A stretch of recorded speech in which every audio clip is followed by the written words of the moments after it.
Good evening. Welcome everybody to Council Chambers here in beautiful downtown Summerside. We're going to start today's meeting with our Planning Board meeting. We'll call to order Planning Board. Could I have a member of Planning Board call the meeting to order? There you go. Approval of the agenda for Planning Board. Could I get somebody to approve that? Councillor Adams, second. All in favor? Land acknowledgement. We acknowledge the land upon which we gather is unceded Mi'kmaq territory, everywhere is covered by the historic treaties of peace and friendship. We pay our respects to the indigenous Mi'kmaq people who have occupied this island for over 12,000 years, past, present, and future. Land acknowledgement is a small but meaningful way of showing respect and honoring the indigenous peoples of the land where we live. It is also a way of resisting the erasure of indigenous histories and an important step in the pathway towards reconciliation. Any conflict of interest declarations? Not seeing any. We will put it over to the Chair of Planning Board, Councillor Doiron. You're up. Thank you, Deputy Mayor Snow. One item on the agenda this evening is a recommendation for preliminary subdivision approval for 232 Simmons Avenue. This is a slightly amended recommendation, so it doesn't match the one that is in the package, but just due to some numbers, I guess. But those the real recommendation is available publicly and will be made available for print if desired. Supporting explanation, the purpose, to subdivide PID number 1169465 and PID number 71340, creating 17 new lots and 1 remainder for a total of 18. The Planning Board is required to make a recommendation to Council on this application, as preliminary approval is required by Council before the development can proceed. This development proposal by the Prince County Hospital Foundation Investments Limited, PCHF, has been ongoing for a couple of years. Staff have summarized key decision points below and where additional information can be found. On September 18th, 2023, final approval for a subdivision to facilitate a sale to the PCHF was granted.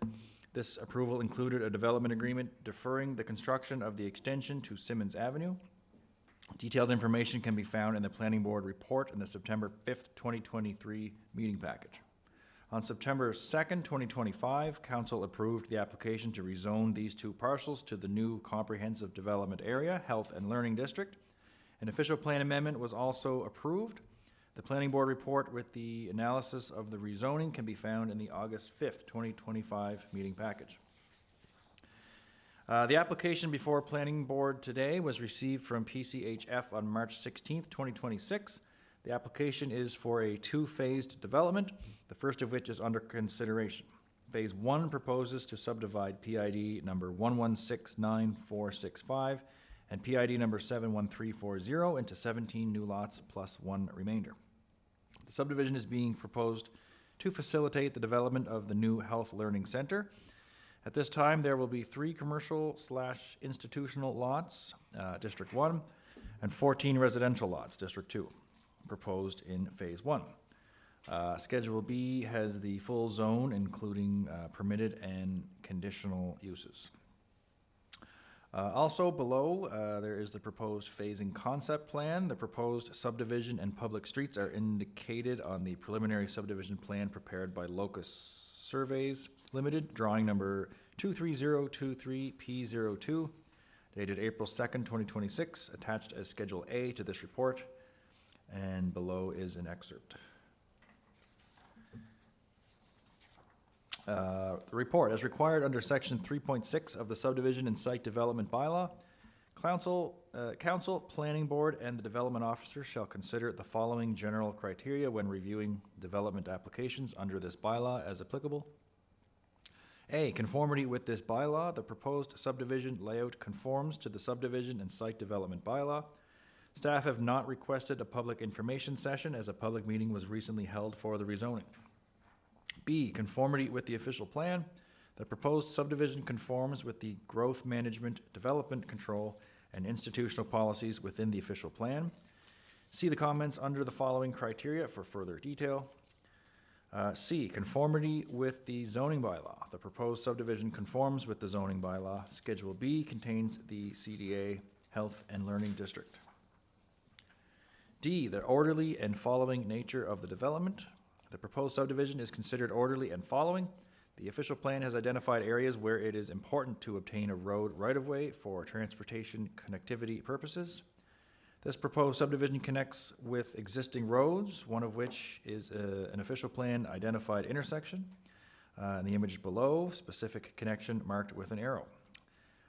Additionally, this proposed subdivision's proximity to the Prince County Hospital makes this an ideal location for the proposed Health Learning Center. E, physical suitability of the site for the proposed development, including avoidance of natural hazards, undue water runoff, or environmental damage. There are no known natural hazards on the subject parcel. Control of stormwater drainage during and post-construction are engineering considerations and will be reviewed to ensure they align with the city's stormwater management standards.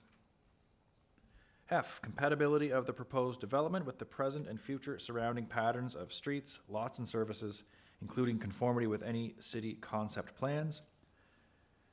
The proposed subdivision road layout promotes good road connectivity, shown in blue below. A 3-meter easement will be required along the western boundary of the development site to allow for an active transportation route that connects to the Rotary Park, shown below in red. The existing streets, including Simmons Avenue and McEwen Road, are designed to the city's local road standard and will accommodate the additional traffic from the development. The new T intersection within the subject parcel will be controlled with a stop sign on the proposed north-south street. The site is pedestrian accessible via the sidewalk on the east side of McEwen Road. The site will also be accessible via the active transportation easement. G, adequacy of the applicant's proposals for traffic circulation, parking, pedestrian access, water supply, sewage disposal, and storm drainage, including the adequacy of city streets and services to handle increased loads. The impact of the increased traffic, sewage disposal, and storm drainage, as well as the impact to water supply, were considered during the rezoning. The existing infrastructure was found to be sufficient, and the impact on the Granville Street North Lift Station was noted. In addition to the 3-meter easement for the active transportation connection, easements will be required for the storm drainage and the temporary cul-de-sacs. The following is an excerpt from the rezoning report. The city's water supply in the area is adequate for the proposed subdivision, and the sewage treatment plant can handle the additional loading. New water and sewer infrastructure will have to be installed to service this area at the developer's cost.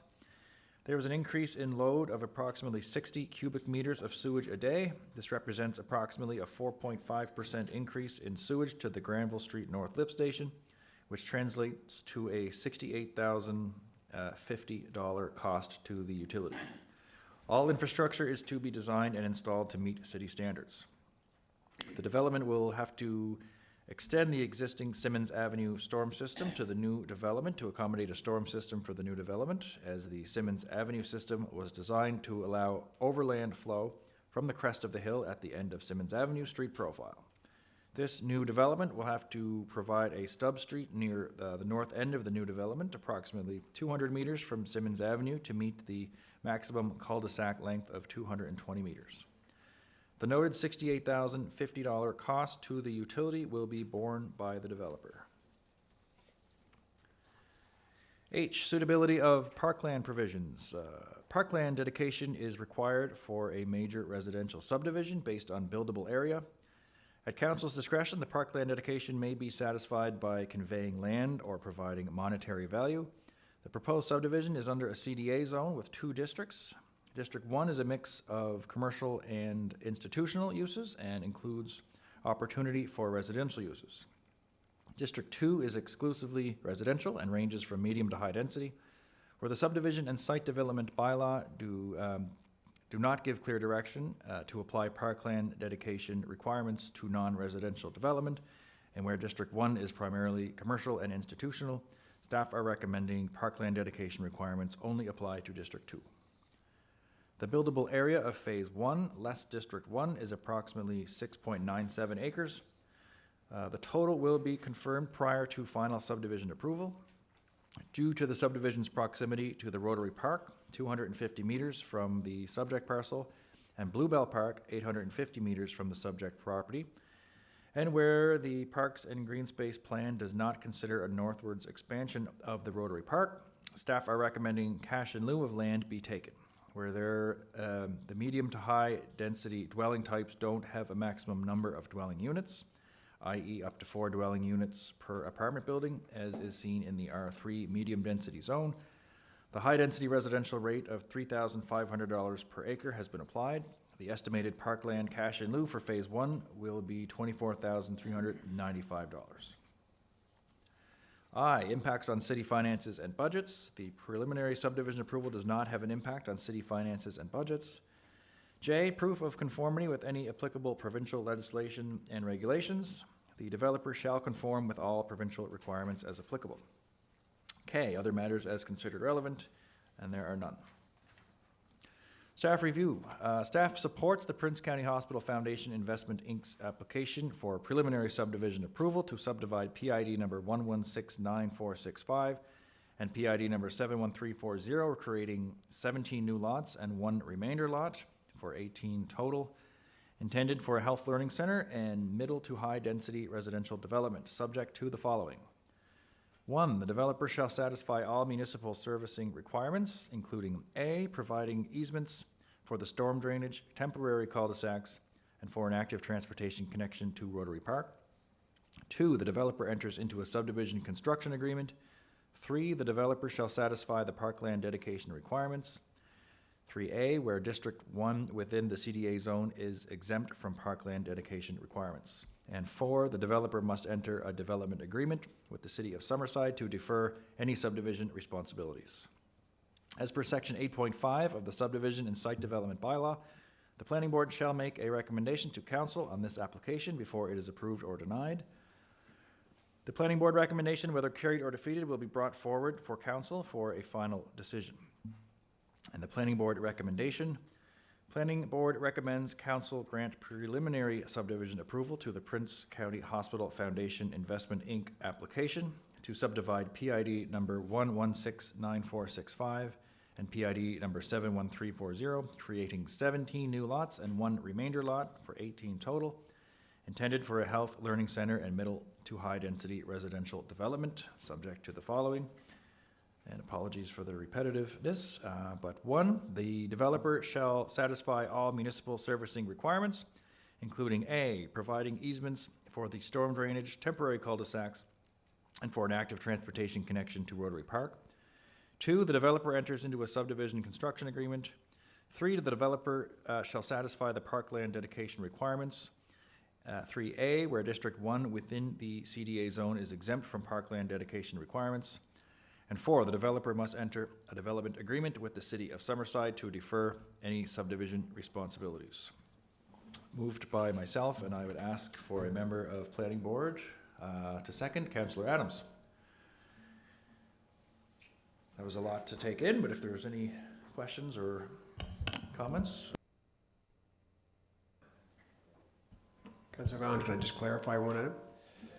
I received a call from our Director of Municipal Services. The temporary cul-de-sacs that are shown to be proposed, there's a couple of major power lines that come down there that the details of those will have to be reviewed with the utilities that have those lines to make sure that those temporary cul-de-sacs can be in that location.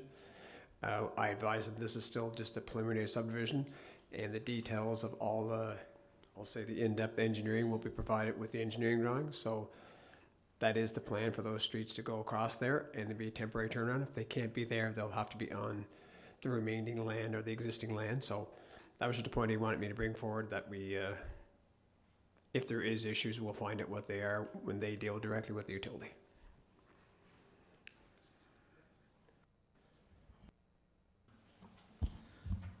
Any other questions? Just one, thank you. Whoa.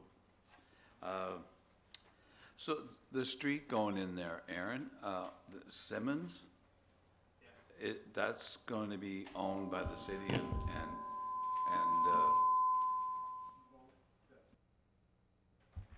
the extension of Simmons will be a public street, and the street that goes north will be a public street as well as we're saying the two stub streets that go off to the right, they will be public streets to allow any land that's further to the right to be able to be connected into the city. They're currently farmlands, but the long-range plan is for those to be connected. That's how they get connected.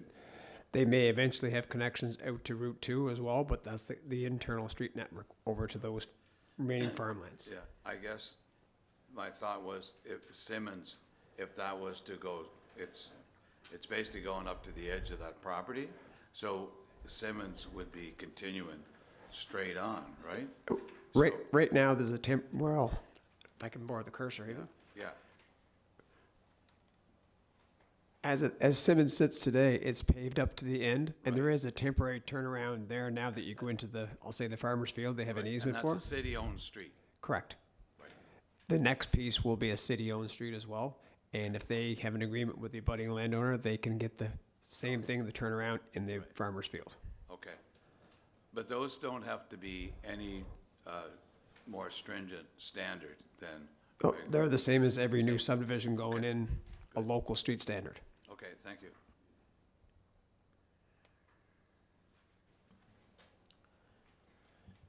Ken, go ahead. Sure, thank you. I guess in terms of suitability of parkland provisions, I know we're noted down, the recommendation is for cash in lieu.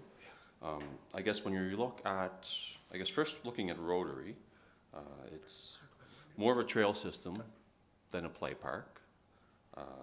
There's no playground equipment, swings and such. It's not an open space, say, where children can play soccer, basketball, etc. It's really a trail system. So I'm not seeing, to be honest, I'm not really seeing that as a fit. Now, when we're looking at Bluebell Park, the distance is quite far. If we're looking at accessing that through the trail, 885 meters approximately. If we're using Simmons, McColeman, Walker route, it's 900 meters. And that is beyond, if we look at the Parks and Greenspace plan, it's very clear that Bluebell is a mini park. It's on page 15, and the service area for mini parks shall not exceed 400 meters. And the walking distance from Bluebell to the development is twice as far as 900. So in addition to the Simmons, if we were looking at the Simmons, McColeman Walker route, it's approximately 710 meters that does not have a sidewalk. So I think if we're looking at park land, that doesn't seem to fit with, in terms of what the Parks and Greenspace says, that all parks and recreation facilities shall be readily accessible by pedestrians. Page 48, and further states that at the very least, parks will be combined with existing or new interconnecting sidewalks. Page 47, so I would say walking close to a kilometer on a street without a sidewalk for 700 meters does not meet, obviously, the 400 meter rule, but it's not, I wouldn't say considered to be in compliance with what the Parks and Greenspace plan is asking. Now, I've looked at Bluebell because I don't know what route staff took, so perhaps Bluebell could take McColeman and not going through Walker. The distance there would be 850, which I think is the distance that staff identified. However, the Parks and Greenspace plan is also specific to say that parks, you can't cross a collector street to reach a park. So what happens right now is that if you're leaving Simmons, you have to go from Simmons on McColeman, you got to cross, because there's no sidewalk on the east side, all of McColeman. You have to cross McColeman once, and then going up McColeman towards Ryan. And at this point, there's no crosswalk there, although there could be in the future, but at this point, there's not. So would the recommendation for staff be that the children who attend that park would cross there with no crosswalk? I'm just curious, what, on that park, where does Bluebell, how does it fit? I think staff are looking at, I'll say the early stages now are reserving out lands for parkland, and we probably have our largest 60-acre parcel of parkland directly abutting this parcel, and is why would be one, if there's sidewalks to a park now, that wouldn't be considered on where we say, when we're dividing subdivision land now, to say we're going to take a land sidewalks can be installed at a later time, but we cannot acquire the land at a later, we could, but it's gonna be a lot more difficult to acquire land after it's preliminary subdivided. So I guess when we have a parcel of land directly abutting our largest park, we're suggesting take the money, and as noted on that same plan, if we can zoom in, the yellows were what was identified in the Park and Green Space plan to take or use money to acquire additional lands. So even if we have this, if we need to acquire land, either one of these yellow pieces that are in this direct area, take your money that you're getting from phase one and use that money to acquire lands to expand as outlined in your Parks and Green Space plan. Sure, I believe Yeah. 868, we already have 685, is that not correct? I don't believe we have all of that dimension that is there.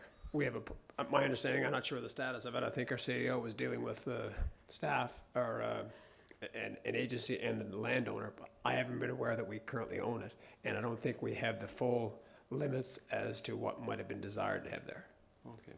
I guess for me, I think when you're looking at the level of, less and less people are using Rotary to send their children unsupervised because of concerns regarding a homeless population, we could say.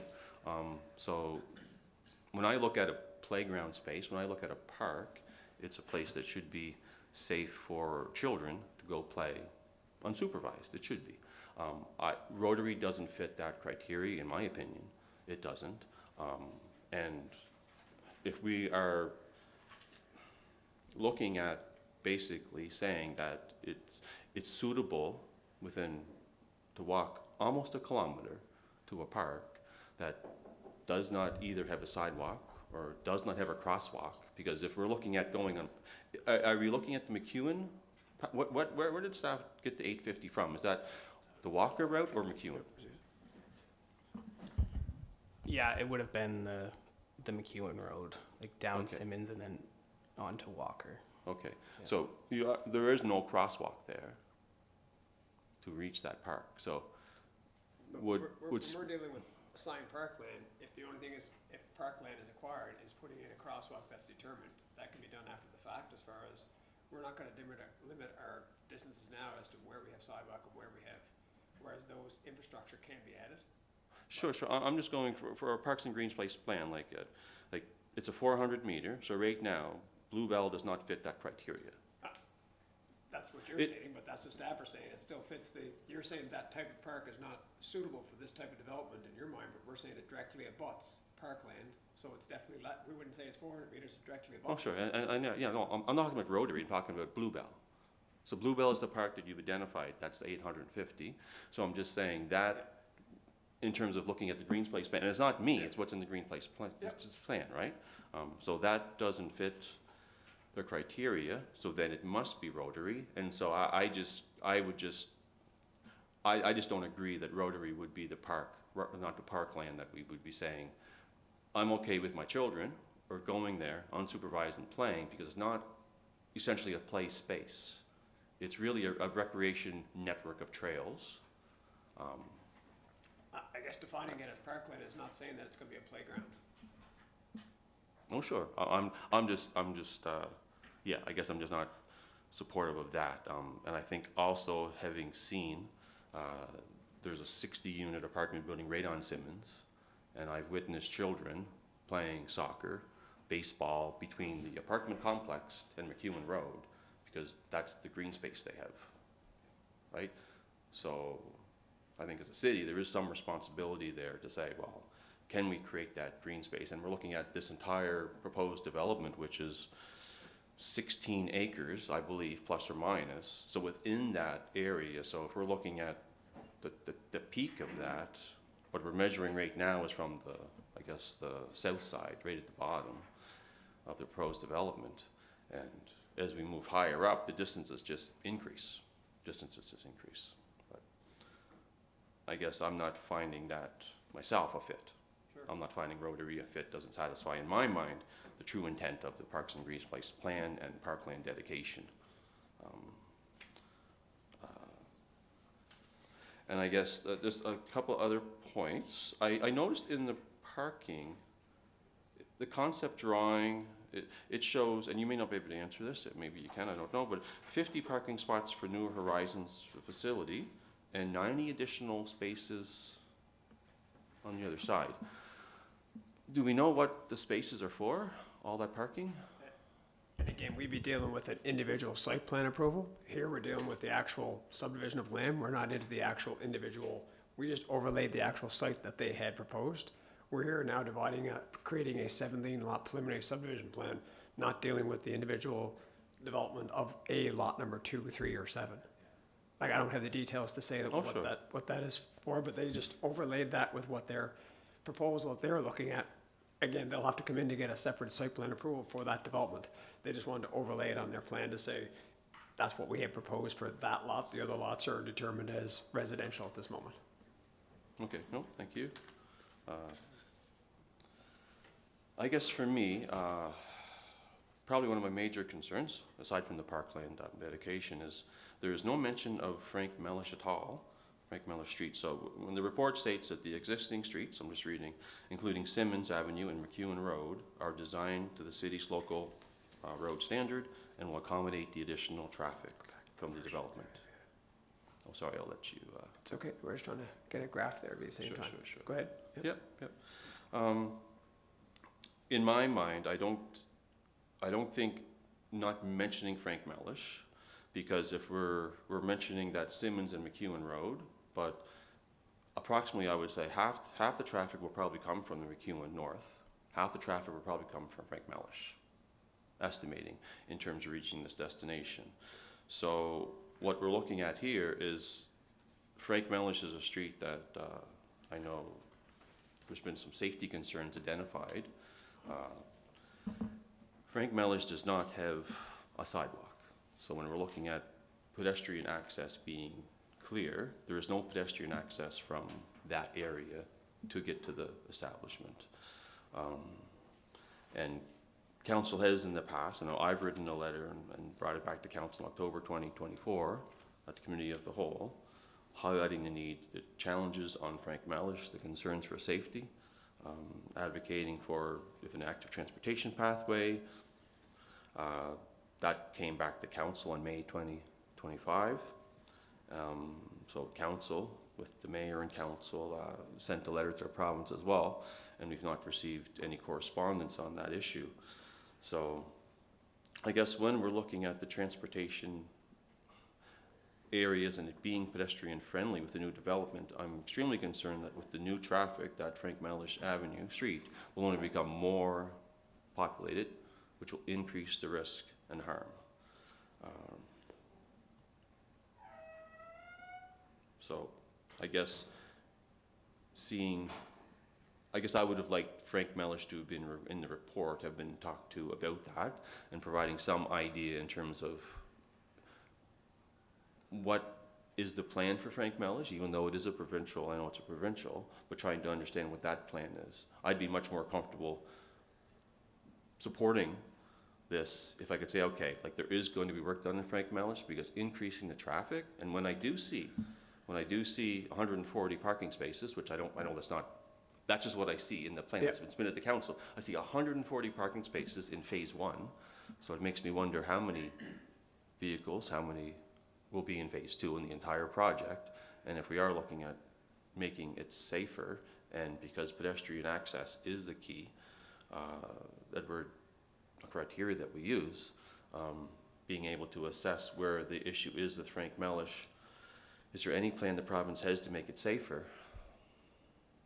It's hard not having all the information in my mind, because if we could say we've talked to the province knows, the province is going to commit to something, great. Because right now Frank Mellish is increasingly unsafe for pedestrians to travel on. So. I guess I kind of perhaps answered at the same time. Staff did not consider Frank Mellish as it being a private street, and that is I'll say that entity is provincial, and this is the foundation as a separate landowner, and we'd be just commenting on our public streets that we have control over, and I can't make statements for the province on their private section of Frank Mellish. There may well be, I'm not sure what measures they're going to take to, if they see increased traffic that they're not happy with now, what measures they're going to take to stop cutting through their private property or not, I can't comment on that part. They may put up some, arms to say only hospital staff can have access, or provincial staff can have access to that to decrease the cutting throughs that people are going to the box stores coming up McEwen Road, but I don't have answers for you on, but we only commented on the actual public infrastructure that we have control over. I do understand that. I also understand that it may say it's not a local street, it's hospital use only, but the provincial transit system has a bus stop on the street. It may say that it's not a local street, but it's treated as a local street. It's driven like a local street. Public transit uses the street. So if the transit system crosses uses the street, then all intents and purposes it's being used as a public street. And it's not a safe street for pedestrians. So I guess I would have liked that to have been included into the staff report. Maybe that could have shed some light, maybe it could have, yeah,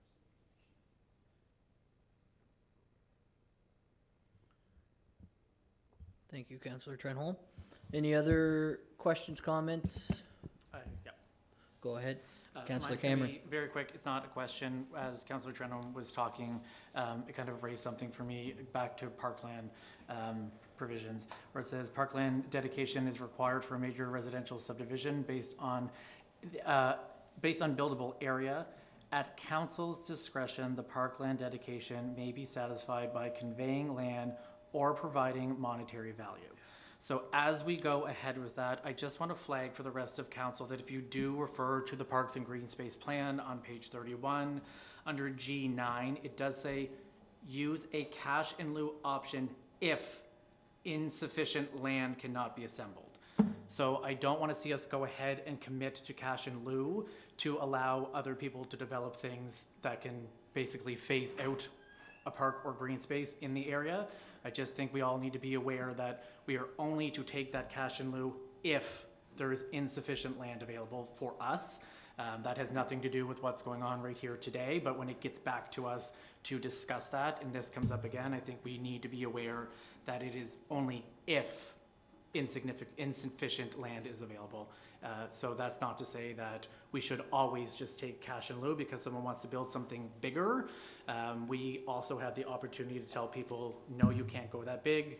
We want green space in that land. Just to put that on the record for the rest of council to think about when that time comes. Thank you, Councillor Cameron. Some valid points by both Councillor Cameron and Councillor Trenholm. Obviously, there's some different opinions on what park and green space is and what qualifies. I personally think the Rotary Friendship Park sort of justifies the park and green space requirements, but that's my opinion. But I totally get where everybody is coming from there. Any other comments, questions prior to moving on? All right, so this is actually, we have a special council meeting later on this evening, and there'll be a resolution coming forward on this again. So if there's anything further, we can definitely have those discussions then as well. Yes?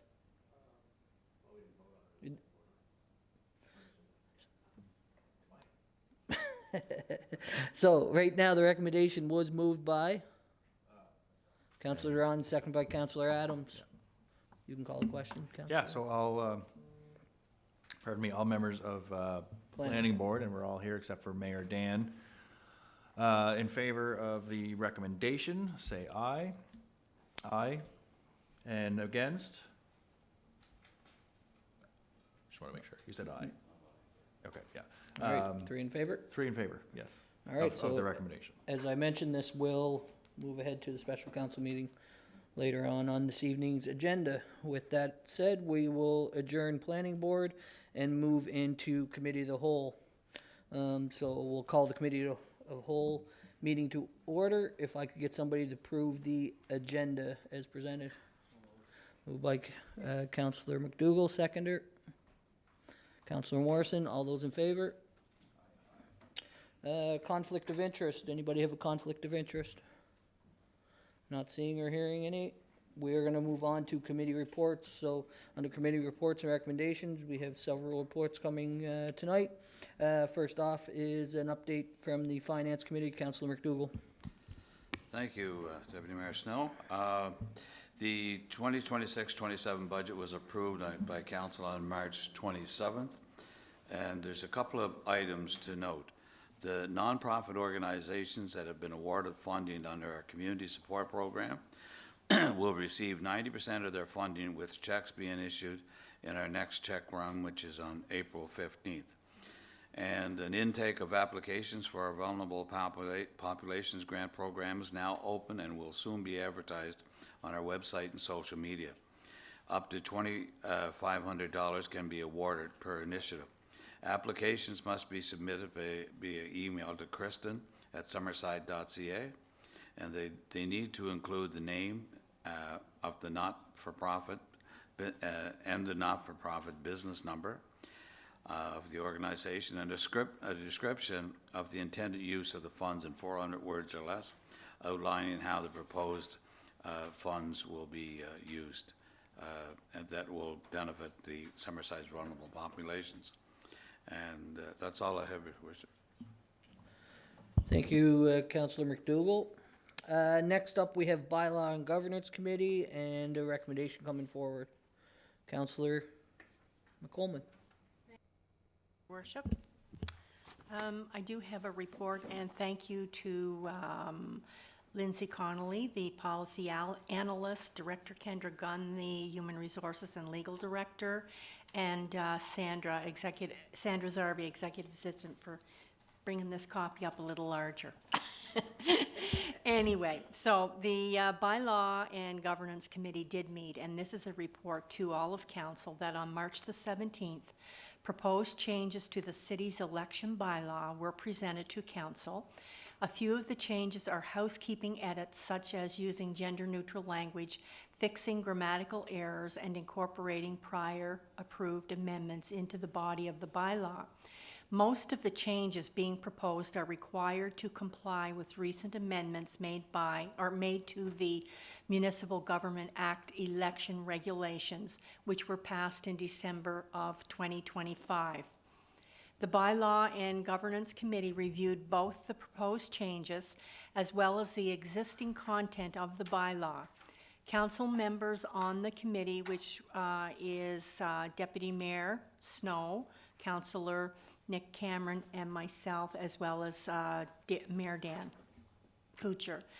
Anyway, the council members on the committee did not have any concerns with the proposed changes, which will ensure the city's bylaw is in compliance with provincial legislation for the upcoming fall election. While council members on the committee did engage in significant discussion on a number of election-related procedural matters, they are not the subject of the proposed changes. It is on the basis that the Bylaw and Governance Committee recommends that Council pursue first reading of CS 226-01 election bylaw being presented with changes to comply with the Municipal Government Act election regulations that were amended in December 2025, and pursue approval of the first reading this evening. And that will be just coming later in the other meeting. That concludes the report. Thank you, Councillor McColeman. Next up, we have a Youth Advisory Committee, Councillor Cameron. Thank you so much. I just wanted to give a little update that the Youth Advisory Committee held a March break event at the Dome during the week of March break, organized by the 8 students who sit on the committee with myself and Director Kendra Gunn. We had about 150 teens attend for an evening of fun. I'm just very proud that these 8 students took on this initiative and pulled it off for their fellow students. And also big thank you to everyone at the Dome and Community Services for all their help. And especially Director Kendra Gunn, who is here right now, for running around and getting a bunch of stuff with me and getting things organized and keeping everything sane during the night with 150 teenagers. We're looking forward to more events to come. Thank you. Great work, Councillor Cameron. And Gunn and everybody else involved, students. Next up, we have SEED, Senior Engagement Equity Directive, Councillor Trenholm. Thank you. So there is a larger document in your package, council and members of the public. I'll just read the summary, so you can all thank me later for that one. So it's been a great process, a very time-consuming but wonderful process for sure. So I'll begin by reading. So the following report outlines the Seed Committee's response to the feedback received during the public consultation on the draft recommendations. In the interest of transparency, all comments submitted through the public consultation process have been documented, and the committee's rationale is provided in their response. The committee wishes to explain that not all decisions, all decisions reflect the majority vote of the committee. So it doesn't say it's unanimous, just it's a majority vote. The final report and recommendations will be presented to council on this month, April 21st, for consideration and a vote. So change summary. The following are new recommendations: an annual review of SEED recommendations. This new municipal recommendation highlights the need to ensure transparency, accountability, and ongoing evaluation of progress. It also serves as a mechanism to ensure that the report and the voices and recommendations of seniors do not simply sit idle. This committee has often heard this: being heard truly only matters if it leads to meaningful action. The second new recommendation would be the city to regain its age-friendly designation. This new municipal recommendation is a simple process of submitting documentation for one age-friendly event per year to obtain a meaningful designation that aligns with one of the overall vision statements for the City of Summerside's official plan, which states, "We want to be an age-friendly community as a participating partner in the joint initiative between the city and the World Health Organization." And I've been informed this whole process would be considered an activity. So we can already start with one activity. So that's like easy start, I guess, easy win. The third change or addition is the provincial seniors advocate. So this new provincial recommendation is for the province to explore the development of a seniors advocate position, similar to the Office of the Child and Youth Advocate that's on PEI right now, to provide independent oversight and advocacy. Several Canadian provinces, including BC, New Brunswick, Newfoundland and Labrador, and Manitoba, have recently implemented seniors advocate roles that monitor and analyze seniors services, identify systemic issues, and make evidence-based recommendations to government to improve outcomes in such areas such as health, care, housing, income supports, and community. And there's two recommendations that have been removed. Community room bylaw. The committee recommends removing this item at this time due to municipal authority over interior building design, the legal and policy complexity involved, and the fact that common rooms are already being incorporated as a standard best practice in recent seniors housing developments, and I'm sure we've all seen that, right? So making this recommendation a lower priority compared to the others, more immediate issues. The second item, subsidized housing inventory. The committee believes that this recommendation could be removed as a distinct item and instead incorporated into the annual seniors guide that's proposed by the committee. So doing so would still ensure that the seniors get the information that they've requested, clear information on available housing options and how to access them. So briefly, here are some recommendations that have been modified. Changing the name from the Handy Bus to Accessible On-Demand Transit or Home Link Transit or Accessible Link as examples. Include accessing the potential for the unused ground near the southeast entrance of Credit Union Place, let me say the other entrance, as a potential drop-off parking lot and or drop-off for seniors, for those with mobility challenges as part of the Credit Union Place accessibility audit, that's also been recommended.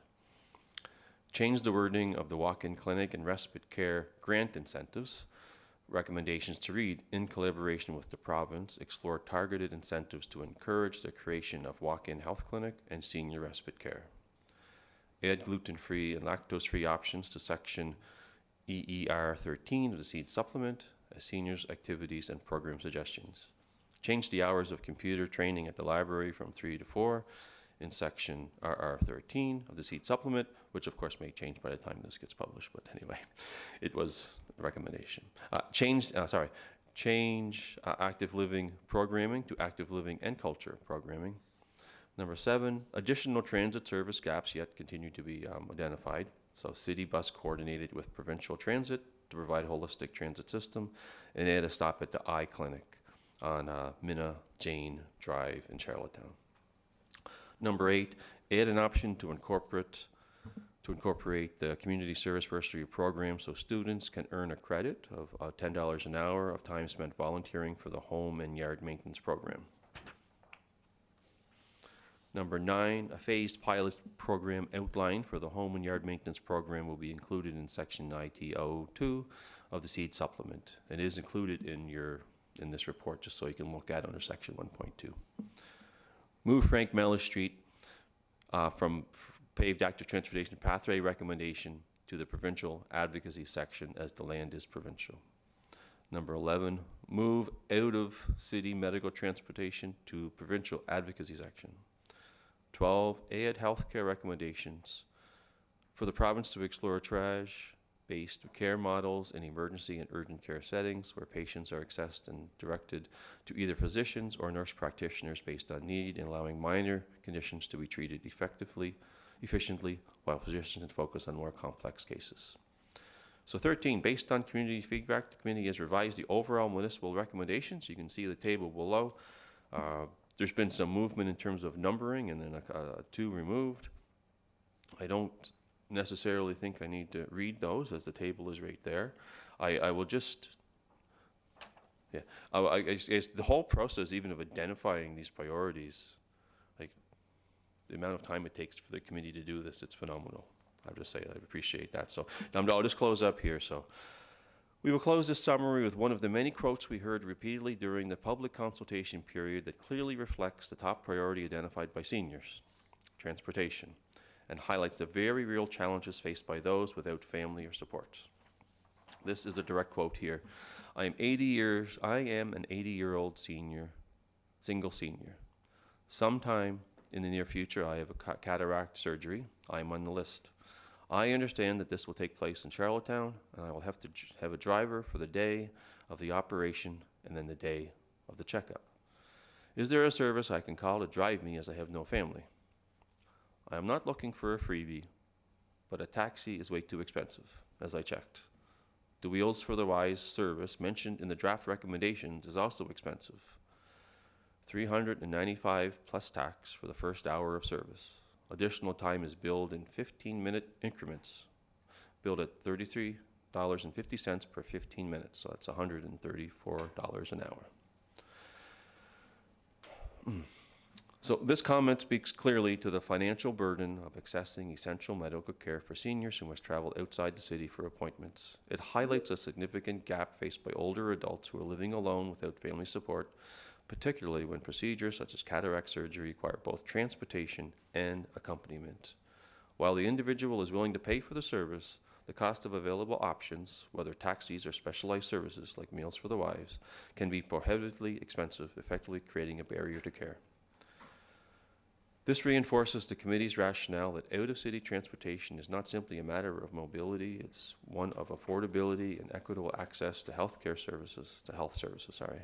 It also underscores the importance of a city-run transit model within Summerside, particularly one that includes an affordable, fixed, and on-demand door-to-door component as a foundational step in reducing isolation, supporting independence, and ensuring seniors can reliably access local services. While travel beyond city borders remains a provincial responsibility, strengthening local transit is a municipal action and a critical part of the solution, helping to ensure seniors are not left without options at any stage of their journey.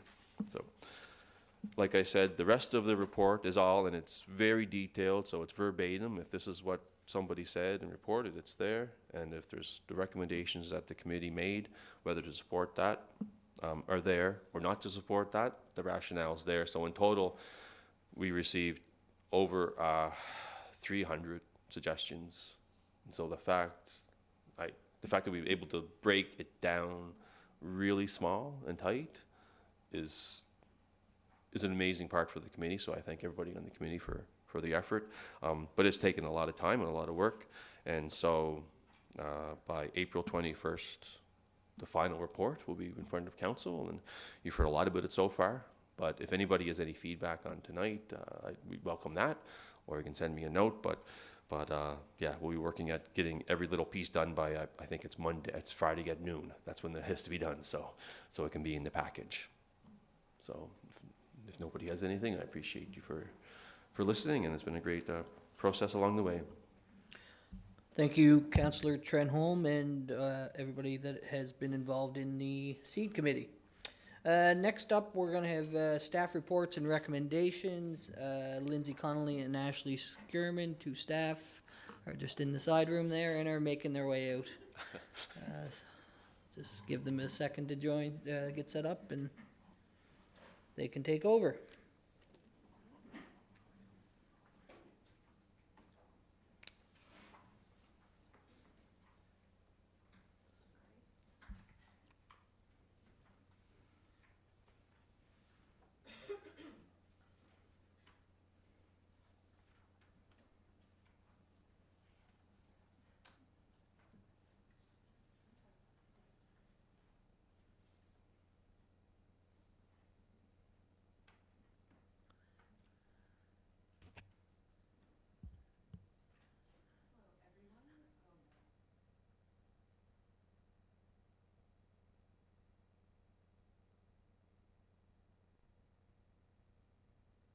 Diversity, Equity, and Inclusion Strategy in June 2025. This strategy document includes overall language. It outlines 7 municipal commitments and 3 pillars to guide the implementation into municipal operations. This presentation is just an update on what has been implemented so far. We'll be highlighting some examples, and then we've also included a more fulsome but non-exhaustive list that is in your packages right above the presentation part.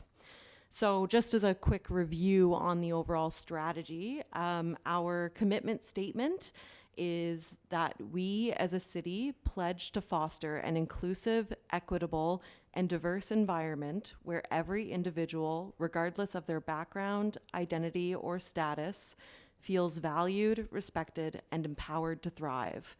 We recognize that true inclusivity is not just a goal, but an ongoing commitment to progress and growth. And the mission statement for this work, we want the city of Summerside to be a diverse and inclusive environment where all people have an equitable chance to succeed and thrive.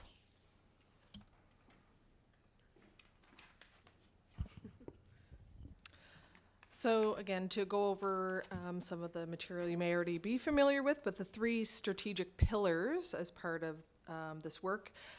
One would be accessible design, so making spaces, products, services for everyone, removing barriers so everyone can easily find, use, and enjoy things like buildings, websites, digital tools, public spaces.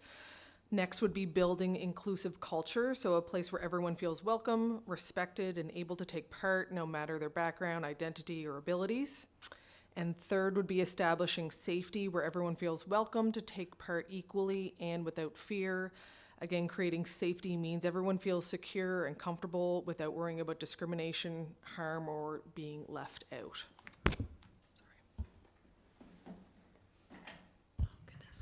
So this work has been led by the Departments of Administration and Human Resources, and the initial work included a presentation to all department directors on the DEI strategy. We created plain language resource documents for staff, including one sheet introducing the strategy, a Your Guide to DEI Language Definitions document, and an overview of the strategic pillars. We distributed the resource documents across all departments and then created an implementation plan based on the pillars and commitments. That plan is the larger document at the start of this presentation, and we'll be highlighting some of those examples now.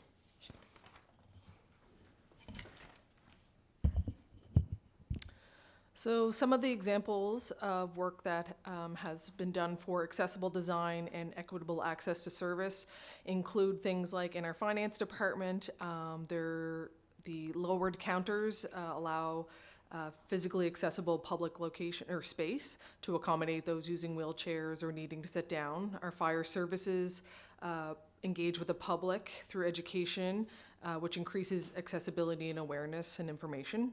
And our Culture Summerside department is currently conducting a survey with the community to seek information and input regarding events, engagement, opportunities, and so forth. In our building inclusive culture and creating safe spaces, the administration department with practices for flag raisings and lighting at City Hall. Police services, Lucy the dog helps remove a lot of barriers to participation or discussion with police. And Culture Summerside is the host for the diversity festivals, the Summerside Latino Festival, and Summerside's Pride celebration. Related to building inclusive culture and diverse representation, our communications and events department, through the use of social media, our website, featured the diversity of Summerside in our residents. Our technical services department has a student mentoring led by our municipal engineers.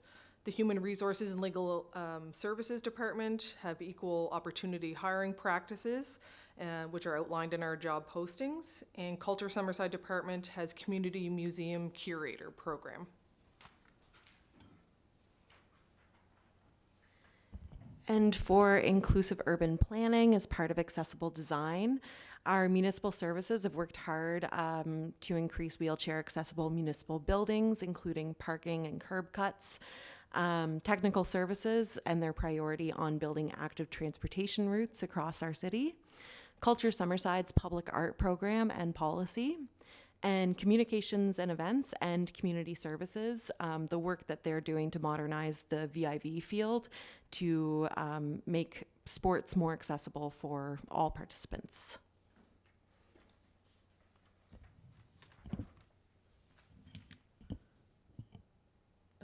Building inclusive culture, empowerment through education. Our Human Resources and Legal Services Department, a number of the staff are trained or have attended training on things like allyship.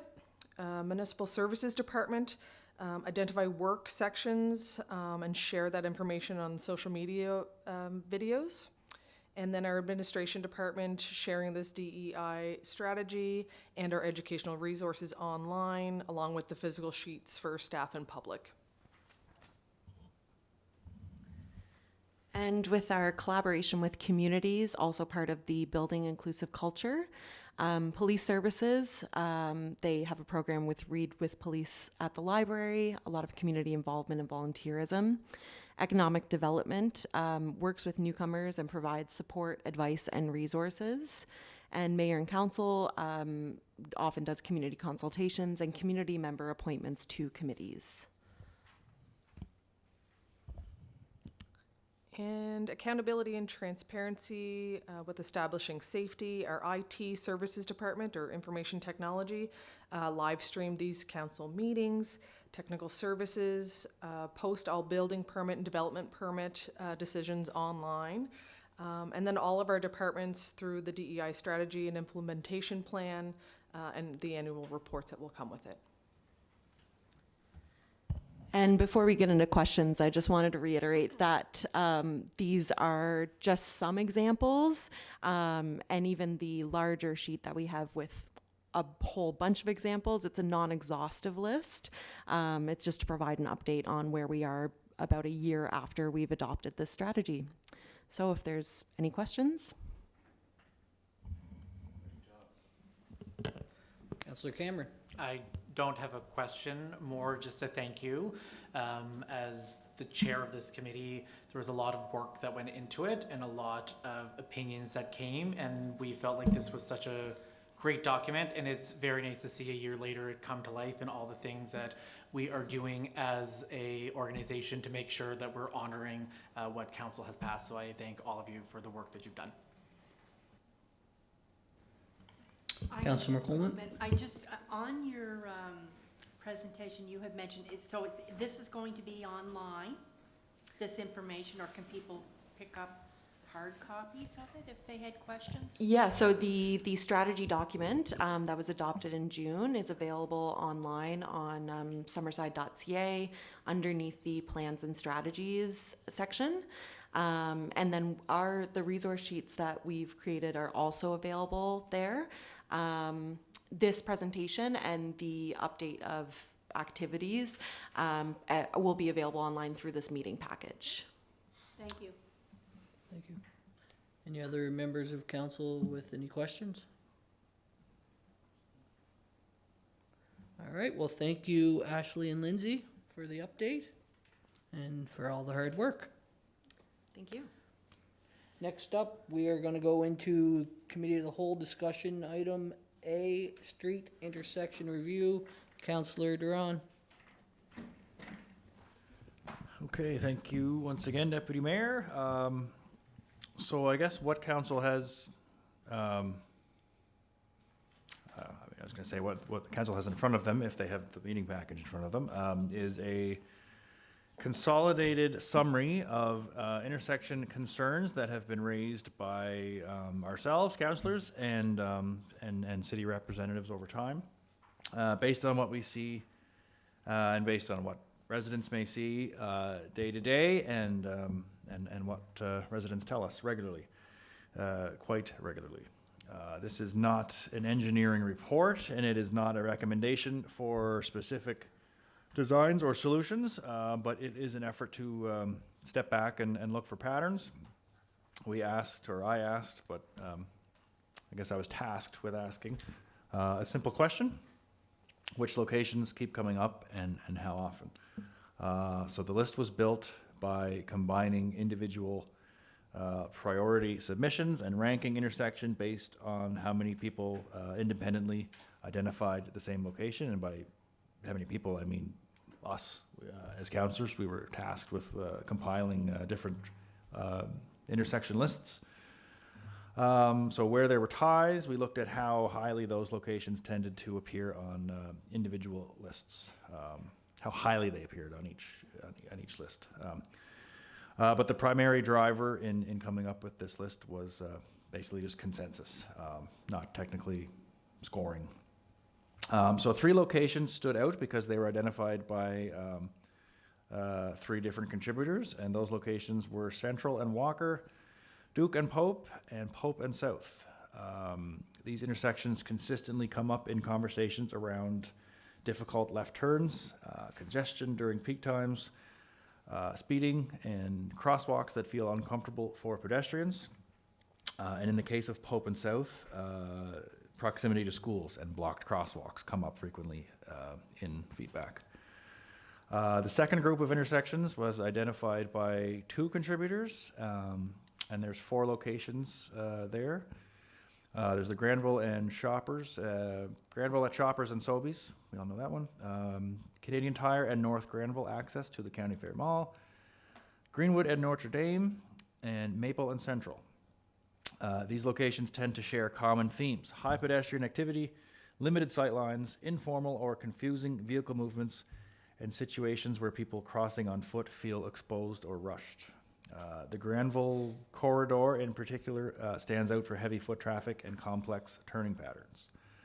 The remaining locations were each identified by one person, so one of us would have submitted one and no one else did. While they rank lower in terms of consensus, they still represent real lived concerns in specific neighborhoods. Many of these involve unusual geometry, higher speeds, or emerging issues tied to growth and redevelopment. But across the entire list, several consistent themes emerge. Left turn movements are one of the most common problems residents describe. Sightline limitations show up repeatedly. Pedestrian safety, especially in busy commercial areas, is a major concern, and in some cases, development is simply adding pressure faster than the roadway has adapted. So the intent of bringing this forward is not to claim that we have the answers, but to help focus discussion. This gives council and staff sort of a shared picture of where concerns overlap and where attention may be best directed, whether that leads to quick operational fixes or further study or longer term planning. So if there's any questions, and to hear whether council would like this used strictly for information, or if there's, it's like the Oscars when they shut your speech off.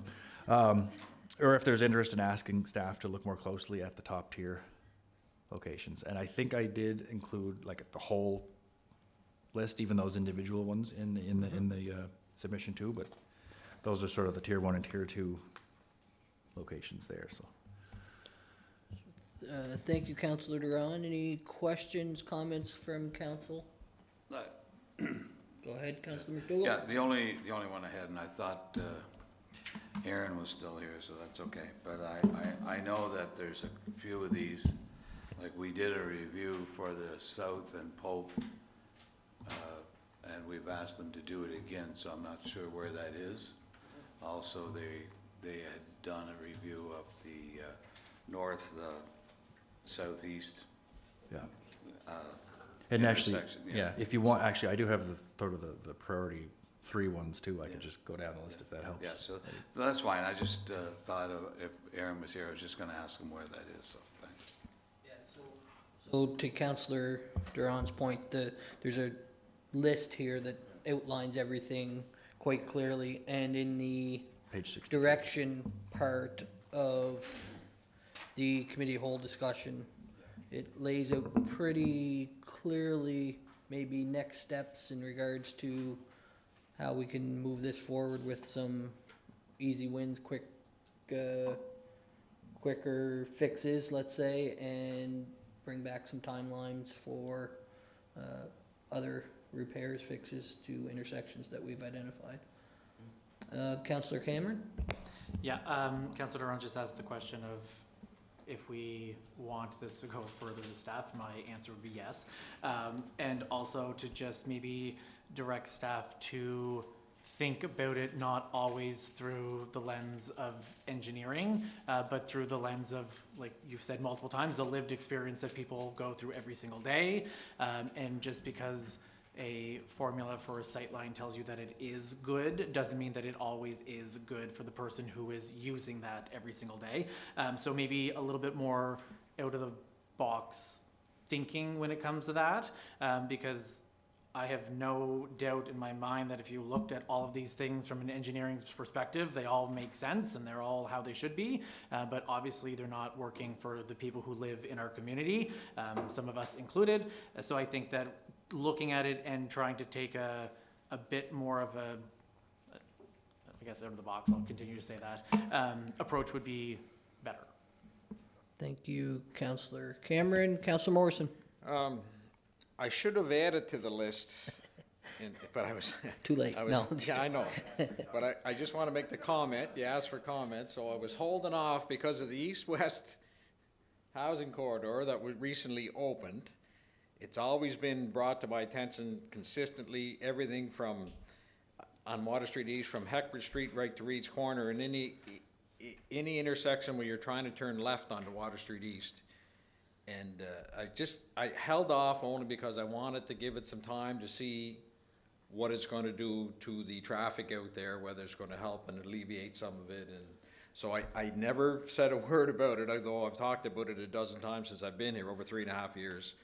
But I just wanted to mention that's why it's probably not there and why I didn't mention it, because I was just holding off to see what the new intersection and the new lights would do to try to alleviate some of those issues. And I do believe it has made a difference.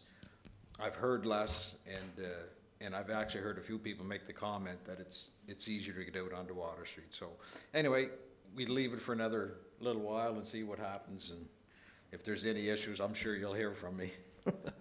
Sure we will. Any other comments, Councillor Trenholm? Sure, thank you. Yeah, definitely direction from council is wonderful. I'm just curious in terms of because I think we all work better with deadlines, and so if we were comfortable as a council, I don't know, with priority 1, I mean, I think it's a wonderful job Mr. Doiron, Councillor Doiron's done here. Priority 1, is it possible if council were so interested, say within 6 months, is that reasonable? I don't know. And maybe priority 2, within a year, just coming back with some type of idea or plan. I don't know if that's reasonable, but the idea of putting in a time frame might just say, okay, it comes back to I council at think, a I point. think ideally we would send this off to staff with the direction to look at all the listed priorities we have as council and come back with recommendation costs, timelines for everything we've identified. So some might be early summer, some might be fall, some might be a larger infrastructure spend that we have to consider as a council, but I think that would be a good way to move it forward with clear direction for staff to come back with solutions for the identified areas. Sounds great. Does that make sense? And if I Councillor could just McColeman, yeah? add, Deputy Mayor, also, it could all depend on the fact that if there's, say, some proposed development taking place in around that area, that might be merged in somehow with the work instead of maybe doing it beforehand. Right. That it might be more appropriate within the work or in those guidelines, and tech services could help us with that. Yep, that makes, is everybody okay with that? You got that? Perfect, so, that's been passed along and we should hear back, I do like some sort of time frame on it, now knowing that they're busy, but, I guess we'll ask that it be brought back in a timely manner for council to hear the, suggestions from staff. So with that, that's the last item on the committee of the whole, so we'll move for adjournment of committee of whole. So moved. And we'll move right into, everybody okay if we keep going and move right into special council? All right, we'll call the special council meeting to order. Could I get approval of the agenda, please? Councillor McColeman, seconder. Councillor Cameron, all in favor? Any conflict of interest? Not seeing or hearing any resolution, COS 26-012-232, Simmons Avenue Preliminary Subdivision Approval Resolution. Councillor Doiron, I believe you have that? Yes, I do. Yes, thank you, Deputy Mayor.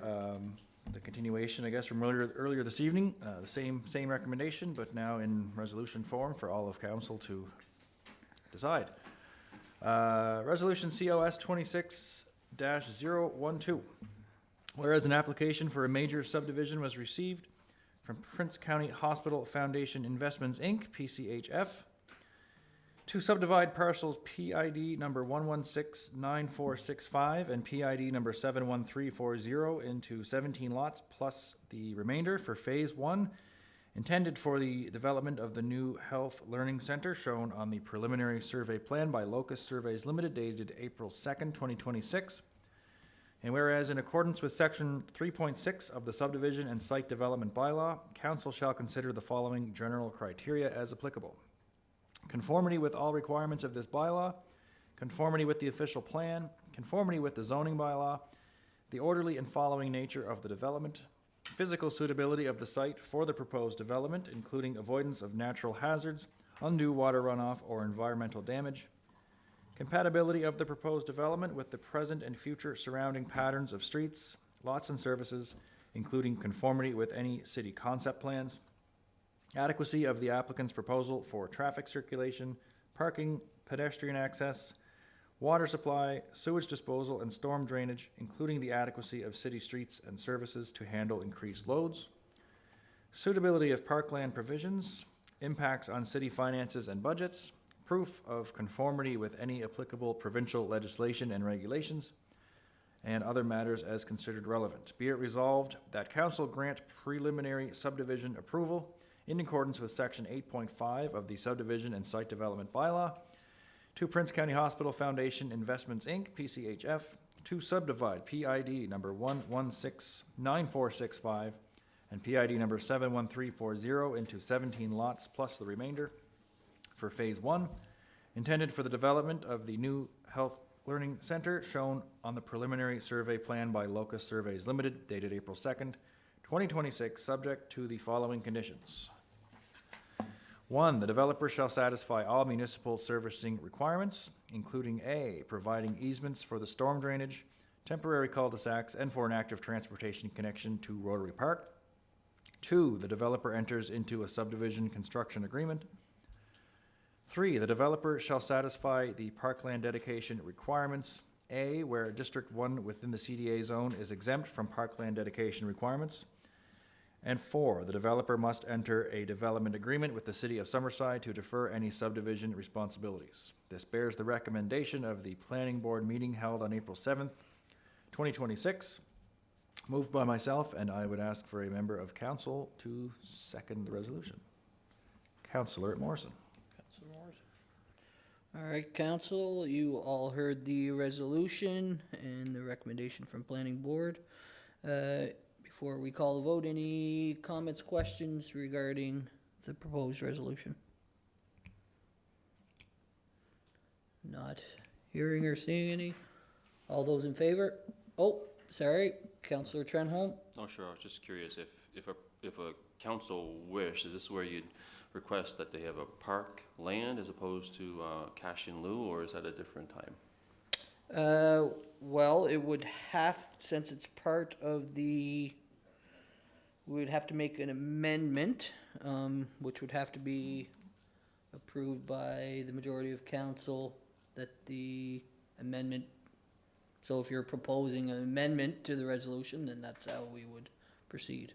Sure, yeah, I'd just like to propose an amendment and see if council are in agreement that instead of the cash in lieu, we have parkland. So Councillor Trenholm is proposing that instead of the specified amount that was identified earlier for parkland dedication, that we request actual land as opposed to the dedication of money. So that would be a vote of council to figure out if that is how you wish to proceed, or continue to proceed with the dedication of the funds as identified and recommended by staff. I think you need a seconder. Yeah. Sorry. Yep. So, is anybody willing to second that that amendment? I would if I knew that we could relatively quickly sort of get an answer from staff or the developer whether there's even land sort of available to do that. But That's without knowing right now, then. that I was going to suggest maybe a bit of a wording change to your amendment of if there is land available, that we do the land that's there instead of, because the way it's worded in what was presented to us is that we're doing cash in lieu. No matter what, we're doing cash in lieu. But the Parks and Greenspace plan states that if there is sufficient land, we are to take it. And I think that we just need to word it that if there is sufficient land, we are to take that and use it.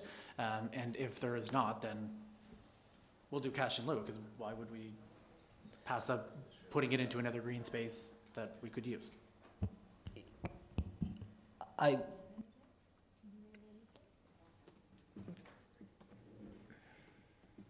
Just a sec here, Kendra. I think, what Lindsay just pointed out to me, I think if you looked at the wording of the resolution,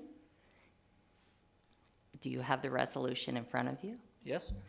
It speaks to, and I don't currently have it in front of me right here with Kristen, but it speaks to complying with the required parkland dedication requirements. And to my knowledge, it can be either land or money. It's not referenced in that, so you would not be limited from going down either road, because it actually says to comply with the requirements for parkland dedication. So, Do you have it in front of you, Norma? No, it's further down. You have resolved that. Right on the screen here.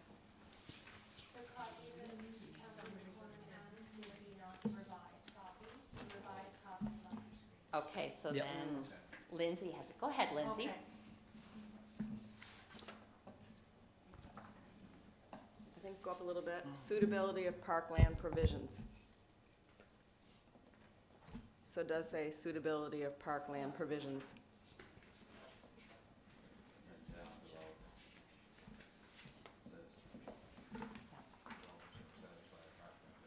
Parkland dedication requirements.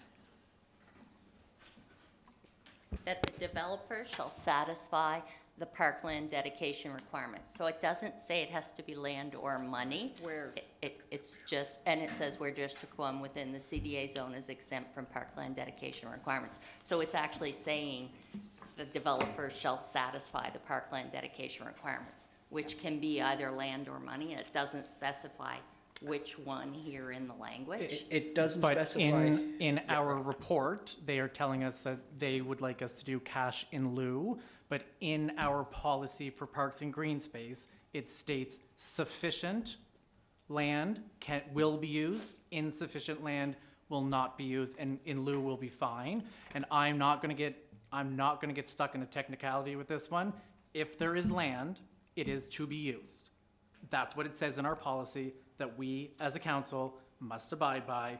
And just because staff says they would like money in lieu, does not mean we are going to do that.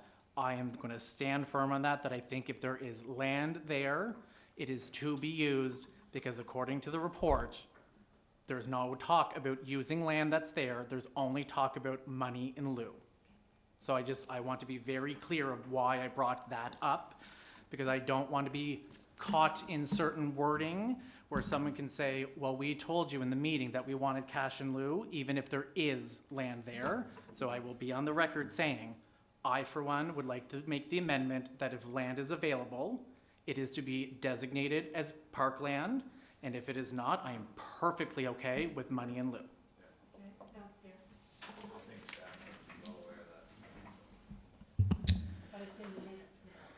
So, moving forward here, there is an amendment,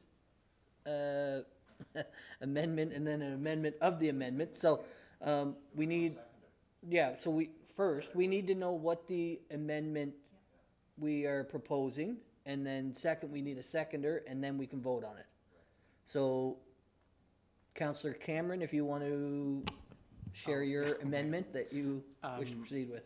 My amendment would state that if sufficient land is available, that we dedicate it as parkland, and if insufficient land is not available, then we do cash in lieu. Okay, and do you have a seconder? Councillor Trenholm's going to second. Now we'll open the floor for discussion on the amendment as proposed by Councillor Cameron. You definitely can. Not to make it worse, but so it's like parkland / green space. Right, like.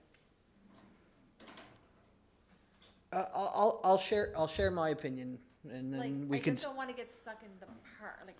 So I think twofold. We're getting stuck on parkland and what parkland might mean to me or might mean to Councillor Trenholm or whoever, where I personally feel that in that area we do have sufficient parkland with Rotary Friendship Park. Now, it's not, to me, considered parkland that you would see at Notre Dame Park, but I think there's all different kinds of park and parkland. That's what makes a city beautiful and work. I personally would have some concern of just getting some land to possibly do a park at some point when we have existing parks that I think could probably use upgrades, and we budget a lot of money this year in a couple areas of the city that will see some significant upgrades. And our new park green space plan, from what I'm hearing, the recommendations are going to pull back on a whole bunch of parks to more destination parks, and then we're asking for a piece of land just randomly that we're going to. So I understand this. I understand what Councillor Cameron and Councillor Trenholm are suggesting, and it's very logical. I don't know where it fits. So that's my understanding. Council, feel free to carry on with discussion. I think too, like, well, we went through this when we talked about Hilson Park, and we didn't want to, let it go because people enjoyed the green space there, knowing it was never going to be a park, but people still enjoyed the green space. So I would look at this as something the same as that. At least there's the green space when there's parks close by in Rotary Park and in Bluebell, but then there's a whole bunch of other issues. But I guess for me, it's sort of more, I thought it was more like Hilson than anything, just keeping that little bit of green space in the area would be valuable. Councillor MacDougall? Yeah, I have no issue with the resolution as it was proposed. I know that we had a great conversation with staff here this evening. Staff are still here, and this is something that we need to deal with. We need to follow our own policy, and but I know that this project is a big project and we need to move forward. I just I'm not sure that we need to take the land in this area just for this one. I think the layout plan doesn't really fit for more space, but so I guess I'm saying I'm okay with the resolution, but I know that we have to deal with the explanation as Councillor Cameron has talked about. You know, we have to abide by our own rules. So, thanks. Councillor Doiron? Yeah, just to sort of add to that last statement by Councillor MacDougall, I would find myself in support of Councillor Cameron's amendment, just simply due to the fact that he stated the exact piece in our policy that said we must, if we can, and so, yeah.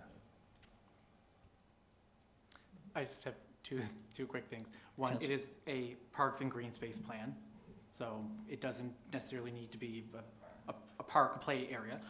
And two, just to follow what you have said, Deputy Snow, is that I know that there is stuff being worked on for parks and green space, but we have to follow what we currently have. We cannot follow what's to come, and what we currently have is dictating what we should be doing. I do agree with you in what the discussions are in parks and green space. There are changes that look like they could come. They might not, though. So for now, I would encourage everyone to take a look at our plans, our policies, what we as a council are supposed to be following, and not look ahead to what is to come.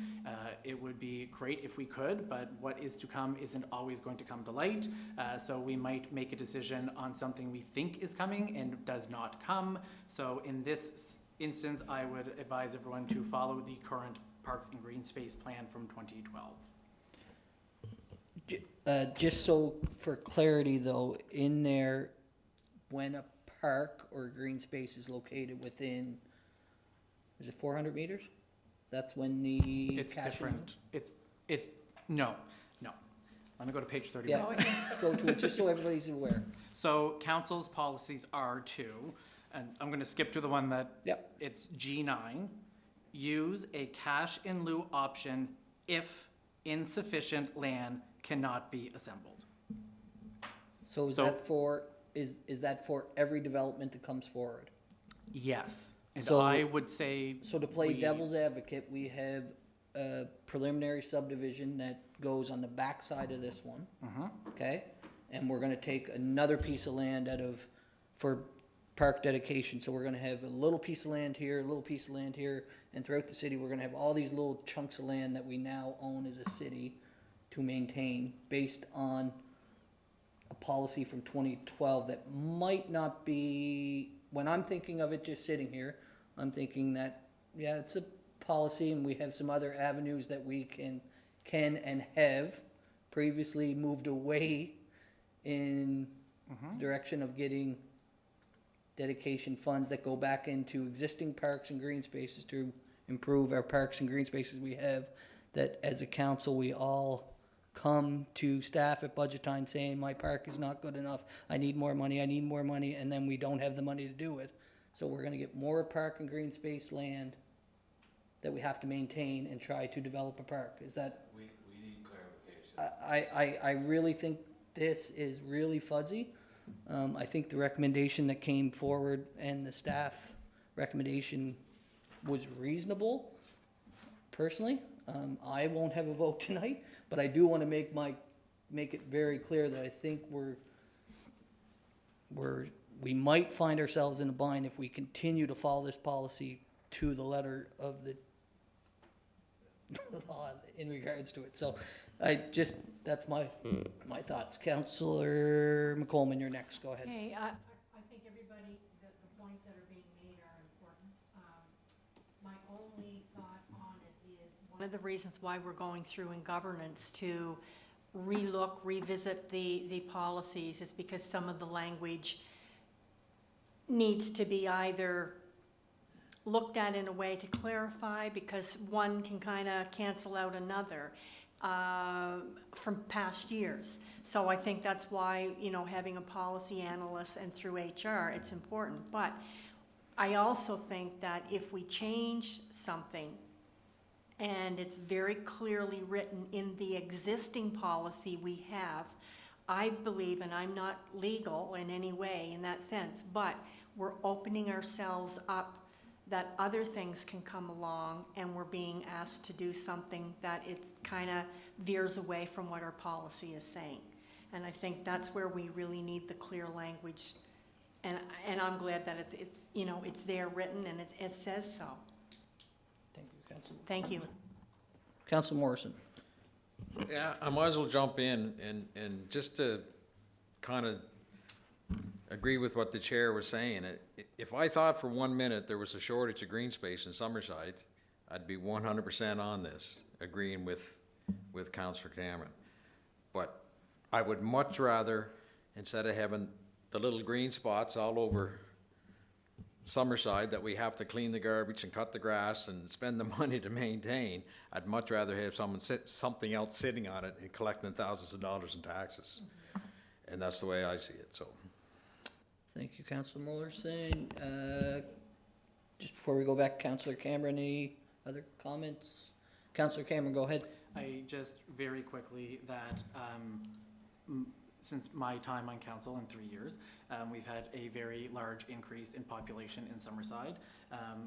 I'm sure there is a time, but to my knowledge, I can't remember a time where we have done a rezoning and we have taken parks and green space in the rezoning rather than money in lieu. Therefore, what 2012 identifies as a more than sufficient parks and green space in our city is not always. Those numbers change as our population grows, and if we aren't adding more parks and green space in, we will find ourselves in a situation where we don't have adequate supply, and that is very much the route we are going if we don't continue to expand our parks and green space, and we continue to take money in lieu, and I will hopefully stop there. So, thank you, Councillor Cameron. I do believe, and I don't know if you have this, Kristen, or not, but I do believe there was a study or report done by Community Services maybe last term or maybe the start of this term regarding our parks and green space, and we're actually well above the national average of our parks and green space. But I do totally get what you're saying, Cameron, Councillor Cameron, with our population growth and how great that is. But I do think there's a study out saying. Anything else? So what we have a amendment moved by Councillor Cameron, seconded by Councillor Trenholm. We will need to have a vote whether or not we will. So just clarity on the amendment. Go ahead, just clarify before we vote. Yeah, the amendment is to make sure that the wording indicates that if there is sufficient green parks and green space area, that it will be designated as so, and if there is not, then it is money in lieu. So instead of it just being money in lieu, as the report has stated, we will add in the if there is sufficient land. It'll be that. So we would have discussions with the developer on land and development and what's, okay. Everybody understand the amendment as presented? Can we have a vote of council? All those in favor of the amendment indicate by saying aye. 1, 2, 3, 4, 5. Nay. 1, 2. The yeas have it. 5 to 2.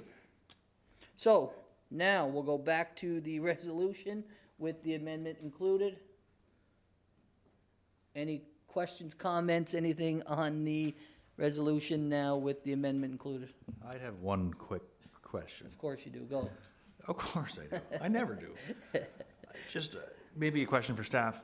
Who determines whether, like if you ask the developer, hey, do you have sufficient land available? If I was a developer, I'd say, no, they're all going to be lots. I don't have any land available. So who determines whether there's land available or not? I would guess, guys, these discussions have already happened to some extent with the developer and the city in regards, and that's, I think, what the original report said was staff felt there was sufficient park and green space in the area already to, now we can debate whether or not that is, but I don't know. It's gonna be staff and the developer having discussions, because it's not gonna be council and the developer, so. And this is just preliminary, my understanding. Say that again? This is just preliminary to get started? Right, exactly, so. Thank you. Councillor Trenholm? Yeah, just briefly, I know we've had other reports where it said the developer was, had requested land, or and then staff has said otherwise, or the developer has maybe requested cash in lieu. So I that was not identified in here, so perhaps it hasn't happened. It wasn't reported anyway, right? So it may have happened or it may not have happened, but it's preliminary, so that maybe they haven't got to that stage yet. Yeah. So, with that said, we have the resolution in front of us, moved by Councillor Doiron, seconded by Councillor Morrison, with the amendment. All those in favor indicate by saying aye. Those opposed? Passed. All right. Move on to resolution COS 26-013, election bylaw, first reading. Councillor McColeman. Thank you, Deputy. It was moved by myself, Councillor McColeman, and seconded by Councillor Nick Cameron. And I'll just point out that the information on the first reading of this resolution in your package on pages 67 to 84 is the complete packet of the resolution information. Whereas amendments to the Municipal Government Act election regulations approved by Lieutenant Governor in Council in December of 2025 require municipalities to update their election bylaws for compliance, and whereas the City of Summerside's election bylaw CS-1 requires amendment to comply. And whereas Council deems it advisable to repeal and replace Elections Bylaw CS-1 in its entirety with a new bylaw that incorporates required amendments. Be it resolved that Bylaw CS-26-01, being a bylaw to regulate municipal elections in the City of Summerside and intended to replace election bylaw CS-1 and all amendments thereto, be hereby read a first time. Thank you, Councillor McColeman. We all heard the resolution. Any comments, questions? You have a question? Oh, no? All right. Resolution 26-013, moved by Councillor McColeman and seconded by Councillor Cameron. All those in favor indicate by saying aye. Aye. Those opposed? Not hearing none. Okay. Resolution passed. Councillor McColeman, you can continue on with resolution COS 26-014. Thank you. All right, and that was the first reading, and I'll read into the minutes. It was moved by Councillor Norma McColeman, seconded by Councillor Nick Cameron. Whereas amendments to the Municipal Government Act election regulations approved by the Lieutenant Governor in Council in December of 2025 require municipalities to update their election bylaws for compliance. And whereas the City of Summerside's elections bylaw CS-1 requires amendment to comply, and whereas bylaw CS 26-01, being a bylaw to regulate municipal elections in the city of Summerside and intended to replace elections bylaw CS-1 and all amendments thereto, was read a first time at this council meeting. Be it resolved that bylaw CS 26-01, elections bylaw, be hereby declared read a first time and approved as being read at this council meeting. And that was moved by yourself and seconded by Councillor Cameron again. Yes, thank you. We all heard the resolution. All those in favor indicate by saying aye. Those opposed? Not hearing any? Passed. Thank you, Councillor McColeman. All right, that is the end of the, next will be in camera. We have 2 items in camera. So we'll take a 5-minute recess and then we will come back in camera.